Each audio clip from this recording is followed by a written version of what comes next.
A Mi Hazánk mozgalom a 2026-os országgyűlési választáson mind a 106 választókerületben önállóan indul. A pártok közül elsőként a Mi Hazánk mozgalom volt az, aki nyilvánosságra hozta és bemutatta jelöltjeit augusztus 20-án, és következésképpen így a Baranya vármegye 4 választókerületében is nyilvánossá vált, hogy kik is a jelöltjeink, ugyanis alternatívát kívánunk nyújtani az embereknek a Fidesz, KDNP, urambátyám, pökhendi, arrogáns viselkedésével szemben, de a globalista, idegen érdekeket szolgáló Tiszával szemben is, és mindenféle más balliberális jelöltekkel szemben. A Mi Hazánk mozgalom, akinek valóban vannak programjai, nem csak programokat alkot, hanem ezekből a programokból még meg is valósít egy jó párat, operatíven bebizonyítva azt, hogy igenis, mi nekünk nem csak a szánk jár, nem csak arról beszélünk, hogy hogyan képzeljük el a jövőt, hanem valóban teszünk is érte valamit, ilyen például a hazai vásár, ami hónapról hónapra, vármegyéről vármegyére mutatja meg magát a magyar embereknek, de ilyen a Hungulf, ilyen a bűnvadászok, de ilyen a pajtás gyermektábor is, és számtalan olyan ügy van, amit a Mi Hazánk mozgalom hozott felszínre, vegyük az ingatlan, illetve a végrehajtó maffia ügyét, vegyük a gyermekvédelmet, vegyük a furtkutak témáját, és még sorolhatnám. Tehát ezek bizonyítják azt, hogy a Mi Hazánk mozgalom egy komoly alternatíva minden választókerületben az országban, és így Baranya vármegyében is. És ezért ezúton szeretném is bemutatni, illetve felvezetni a jelöltjeinket. Ugye az 1-es választókerületben Varga Tamás a képviselőjelöltünk, aki egyébként itt született ebben a választókerületben is, azóta is itt él, és Pécsen önkormányzati képviselőként is bebizonyította már, hogy nem az önös érdek számít, hanem az, hogy a közösség, a pécsiek járjanak jó mindenféle döntéssel. Ő ezt folyamatosan a munkájával be is tudja bizonyítani. Egyébként a mozgalom alakulása óta tagja is és vállalkozó. A 2-es választókerületben dr. Sándor Zoltán, aki 1992-ben szerzett orvosi diplomát, és 2002 óta itt dolgozik Pécsen, a Pécsi Orvostudományi Egyetem gyógyszertani intézetében.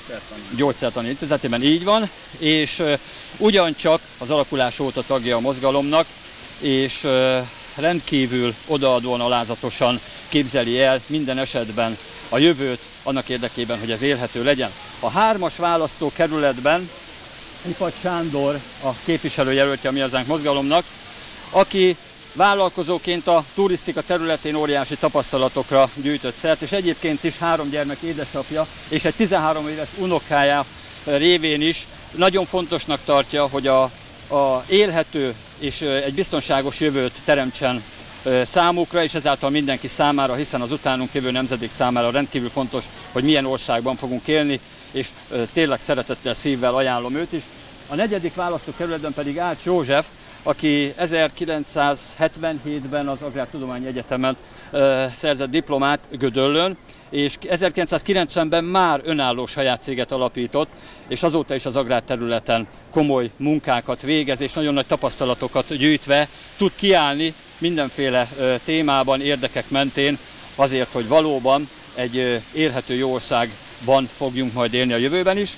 És én most arra kérem a jelölteket, hogy egy-egy mondatban egy kicsit beszéljenek magukról is, illetve a választókerületről. Köszönöm szépen! Varga Tamás vagyok, én ebbe a választókerületbe születtem, itt éltem mindig is, Pécsért szeretnék tenni, a pécsiekért, ugyanúgy, ahogy az önkormányzatban is, a parlamentben is, ha megválasztanak. Elvek mentén, az elveink mentén fogok politizálni, megalkuvás nélkül. Pécs többet érdemel, mint az eddigi országgyűlési képviselőink. Én lobbizni fogok Pécs városáért, pénzt és munkahelyeket fogok idehozni, hogy végre Pécs egy élhető, jobb város legyen, egy olyan város, ahol ismét érdemes élni, mert Pécs többet érdemel, mint Mellár Tamás és dr. Hoppál Péter által nyújtott politika, ami semmi nem volt. Ők nem tettek semmit ezért a városért. Ha rám szavaznak, én mindent meg fogok tenni a pécsi emberekért és ezért a városért, mert ez a város az otthonunk. Köszönöm szépen! Szeretettel üdvözlök mindenkit, dr. Sándor Zoltán vagyok, kutatóorvos, 57 éves. 22 éve élek most már Pécs városában, külföldi tanulmányút után költöztünk ide. A politikai beállítottságom mindig is jobboldali volt, de sose voltam semmilyen pártnak tagja, viszont a Mi Hazánk mozgalomnak alapítása óta tagja vagyok, és a legutóbbi önkormányzati választásokon a polgármester jelöltségért és az Mi Hazánk színeiben indultam. Jelen pillanatban a Baranyi megye 2-es választókerületének a országgyűlési képviselőjelöltje vagyok. Amennyiben megválasztanak és bejutunk a parlamentbe, én személy szerint azért fogok dolgozni, hogy minél több tőkét, illetve munkalehetőséget hozzunk Pécsre. Pécs utolérje az egyéb nagyon fejlesztett városokat, mint Debrecen, Kecskemét, Győr. Ugyanazt megérdemli ez a város is, mint az ország egyéb hasonló méretű városai. Személyesen én úgy gondolom, hogy egy másik célom az lesz, hogy a fogyasztóvédelmet rendkívüli módon megerősítsem. Nagyon úgy látom, hogy a különböző nagyvállalatok, legyen ez szolgáltatók, áramszolgáltatók, vízszolgáltatók, internetszolgáltatók nem kezelik az embereket megfelelő szinten. Nagyon nehéz velük próbálkozni, visszaélnek mindig az erejükkel, és olyan törvényeket fogok javasolni, ami ezeket megakadályozza, és visszaadja a hatalmat az embereknek a kezébe. Köszönöm szépen! Szeretettel köszöntöm én is Önöket, Ipacs Sándor vagyok, 63 éves leszek januárban. Ez már a második ciklus, hogy a Mi Hazánk mozgalomnak az országgyűlési képviselőjelöltje lehetek, számomra ez nagyon nagy megtiszteltetés. Ebben a ciklusban a Mohács és környéki választókerületet kaptam meg. Számomra nagyon fontos a turisztikának a fejlődése, ugyanis a turisztikával nagyon sok munkahelyet és munkalehetőséget tudunk adni az itt élő embereknek. Természetesen nem csak a választókerületemben, a 3-as VK-ban, hanem a megye egész területén segítek mindenkinek, akinek tudok, a különböző kulturális rendezvényeken. Rendszeres résztvevője vagyok a hazai vásár rendezvénysorozatnak, ahol egyre több kisvállalkozó, kézműves és kistermelő, őstermelő mutathatja meg a tudományát, mivel foglalkozik, mennyit dolgozik. Amennyiben a választópolgárok megtisztelnek a szavazatukkal, minden erőmmel azon leszek, hogy ezt a gyönyörű régiót, ami ugye sajnos mindenki tudja jól, hogy nagyon le van maradva, fölemeljük a megfelelő szintre, és legyen egy élhető, gyönyörű Baranya vármegyénk. Köszönöm. Jó napot kívánok! Ács József vagyok. Ahogy itt már bevezetőben mondták, 77-ben végeztem az Agrártudományi Egyetemen, és azóta gyakorlatilag itt Baranyában dolgozom, zömébe magánvállalkozóként, és a szüleim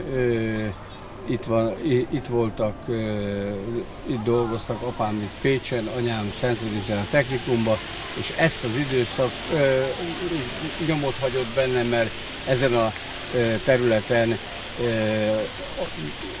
élek, dolgozok azóta is.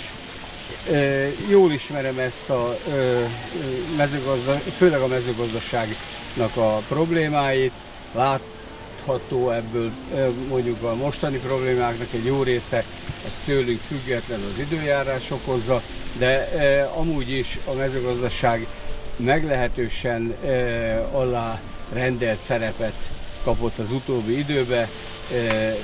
Nagyon pici a jövedelemtermelő képessége, gyakorlatilag fejlesztések, a kicsiknek szinte semmi nincs. Hát ugye azt ismerjük, hogy a nagy gazdaságok azok azért jól élnek, a úgynevezett mérethatékonyságukat kihasználva jól fejlődnek, vagy legalábbis jobban, mint mi. A kicsiknek rettentően sok gondjuk van, és hát ezen szeretnénk segíteni, olyan programokat kidolgozni, amikkel ténylegesen a vidék lemaradását meg lehet akadályozni. Köszönöm szépen! Milyen eredményre számíthatunk? Mivel lennétek elégedettek? Hát tulajdonképpen egyértelmű, ha versenybe szállunk, akkor mindig a legmagasabb cél a cél. Engem arra tanítottak, hogy mindig a legmagasabb célt határozzam meg, ahhoz képest, ami lesz az eredmény, azt is alázatosan el kell fogadni, és azt szerint kell dolgozni. Természetesen mindenképpen, hogyha eljutunk az emberekhez, mert ugye a permanens módon elhallgatják a Mi Hazánk mozgalmat, valamit magára adó politológus, illetve politikai elemző is képes azt a hibát elkövetni, hogy mintha mi nem léteznénk. Tehát azért ezt éljük Magyarországon. és ennek ellenére igyekszünk minden háztartásba eljutni, és ennek köszönhetően reménykeltő lehet az eredmény, hiszen a legutóbbi időközi választáson a Gyömrőn is megmutattuk azt, hogy igenis egy alternatíva képes párt, a Mi Hazánk mozgalom, és természetes, hogy a jelenlegi rendszert azt le kell váltani. De a rosszat a még rosszabbra felesleges cserélni, a Mi Hazánk mozgalom pedig képes arra, hogy akár kormányozzon is. Úgyhogy a cél ez, ahhoz képest majd meglátjuk, hogy mi lesz az eredmény.